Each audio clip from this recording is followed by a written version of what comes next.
Hi Internet, this is going to be a review video. Yes, I do these sometimes. This video is going to be reviewing God of War Ragnarok for the PlayStation 5. Now, I want to preface this video by saying there will be spoilers. I'm trying my best to avoid them because I know that if you're like me, you didn't get to play the game until recently. Oh, that's just a truck. Okay. Sorry, truck's backing up. I think that's the garbage man. Anyways. So, spoiler alert. I'm going to try not to spoil things, but I might accidentally, so, you know what you got yourself into. Anyways. I think I'm going to start by talking about the console first, just because. I'm very impressed by it. And I kind of knew what to expect because I had a Series X for about a year. And so I was kind of expecting, fast loading times and stuff like that. But what really blows me away about these consoles is just how quick you can get into the game.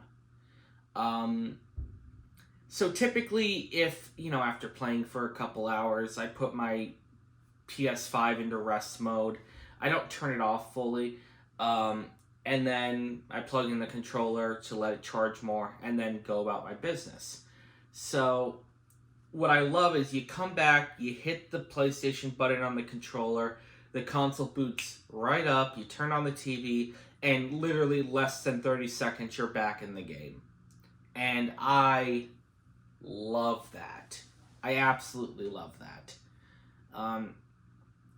It's sort of like, it's almost like playing on a PC almost, but not. Because I'm not used to it with consoles. With PC gaming, even though I don't do a lot of high-end gaming AAA titles on PC, you still get used to the snappiness of it, and this rivals that, in my opinion. And I know there's going to be people saying, but it's a console, it's not a PC. Who cares?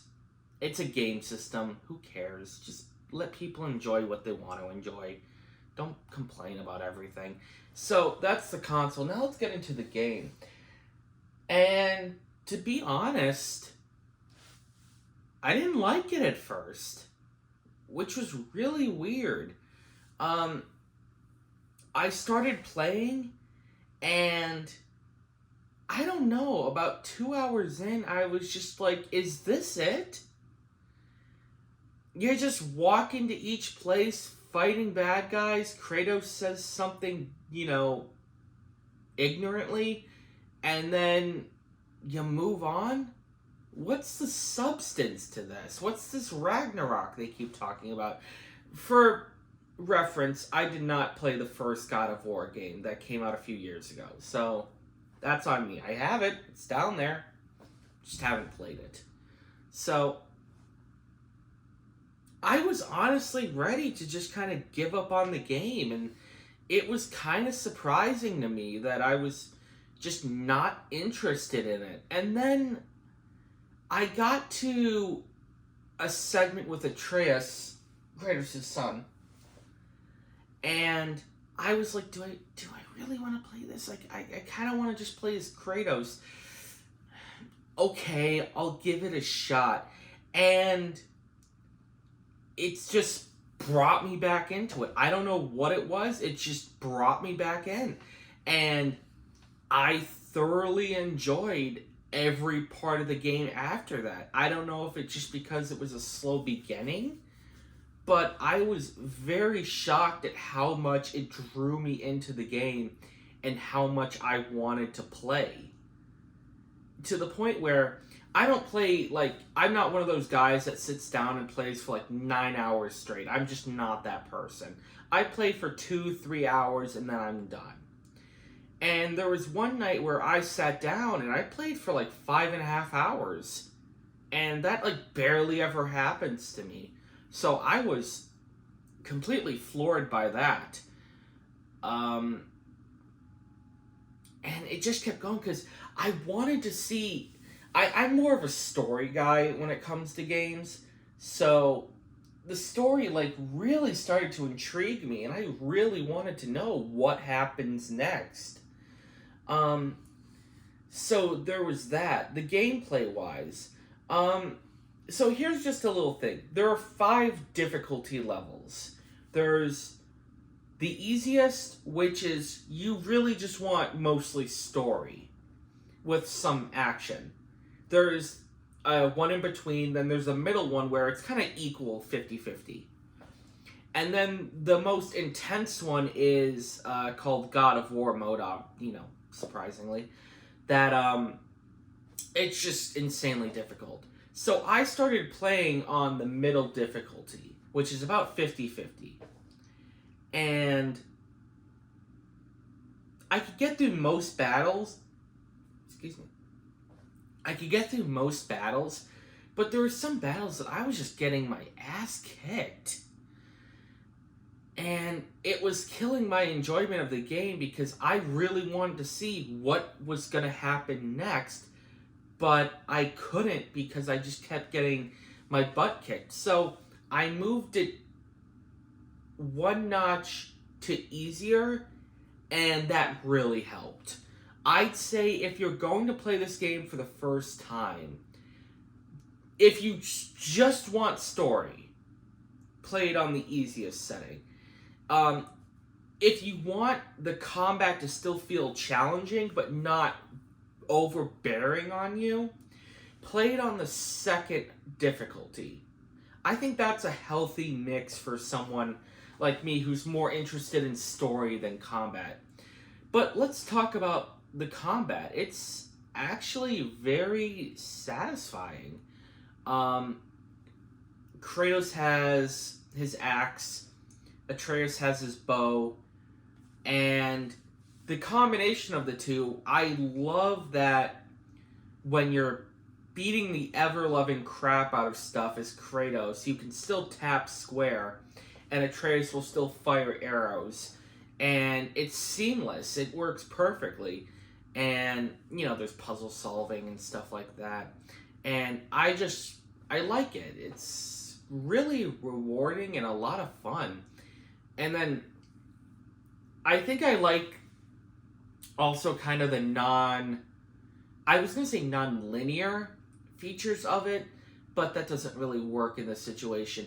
I like that you could just be walking, and maybe you're 5 seconds into a new level, and you have a boss battle. Where typically, boss battles appear after a long build-up, and you have to fight, them at the end of the level. Which still happens, but there's mini-bosses in between. And I like kind of the randomness of it. Where you're not expecting it. It makes the game feel more unique. So overall, combat, very good. I think I maxed out, not Kratos' stats, but his skill tree. One thing I kept forgetting to do was use skill points. Not skill points. You get XP, and then that could translate into skills. Anyways, I kept forgetting to do it, so I would do it in large chunks. So Kratos would go up like 5 levels in the span of 30 seconds. I'm not going to really touch on the plot because I don't want to spoil things. But what I will touch on is the graphics. Holy crap. This is one of the most impressive looking games I've seen. And you may not really get it in the opening level, which takes place in a snowy environment. So everything's kind of white. You don't really get that sense of color and depth. There are later levels that take place outside of the winter, and you're just assaulted with color and vibrance and ambience, and it's really impressive. Especially if you have a nice TV. This is one where you definitely This is one where you definitely benefit from having a 4K television or even an 8K television. I can't imagine how that looks. Um, no performance issues whatsoever. I think maybe one time I loaded into the game after not playing it, and I had lag for like a quarter of a second. That's it.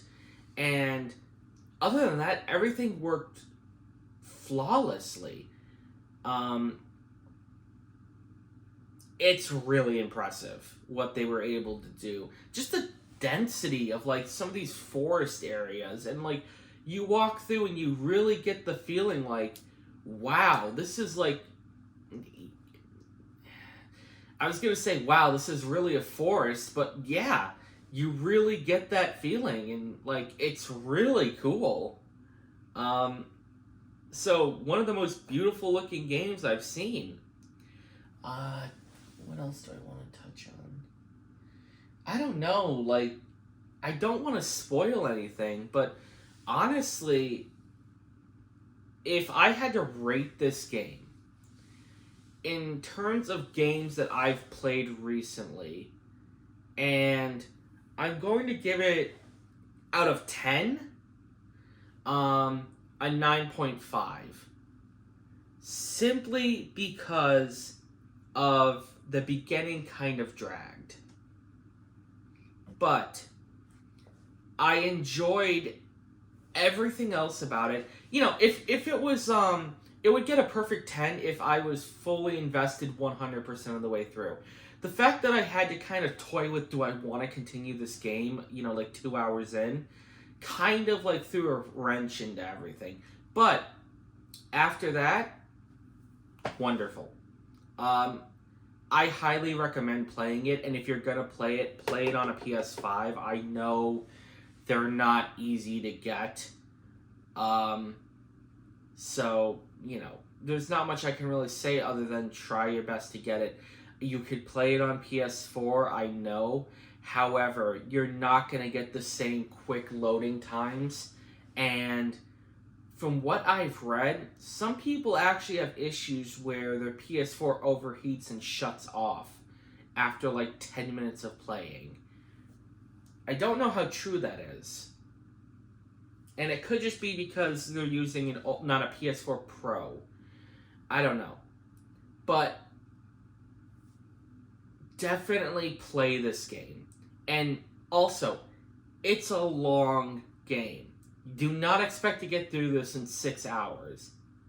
I played without doing any side quests. I was so focused on the story, I didn't touch the side quests at all. I think I did one. And it took me well over 20 hours to get through. And that's a lot of content that I'm leaving out. So, if you do all the side quests, 30, 40 hours of gameplay, and that's not even including stuff that I'm missing. So, you know, there's a lot of bang for your buck in this game. So overall, 9.5, wonderful game, highly recommend it. Play it on PS5 if you can, and yeah, just play it. It's definitely one of the best games I've played in a very long time. So there's that. What a great way to start out 2023, you know? It's always nice to play a good game like this to start out. So, yeah, that's all I got. Thank you very much for watching if you stuck through. Like, comment, subscribe, support me on Ko-fi. The link will be down in the description. Ko-fi's just a little like service fee. You could tip me $3 if you want to. It's only if you want to. I'm not expecting people to do it. It's just something. So thank you very much for watching, and I hope your week is great. Thank you.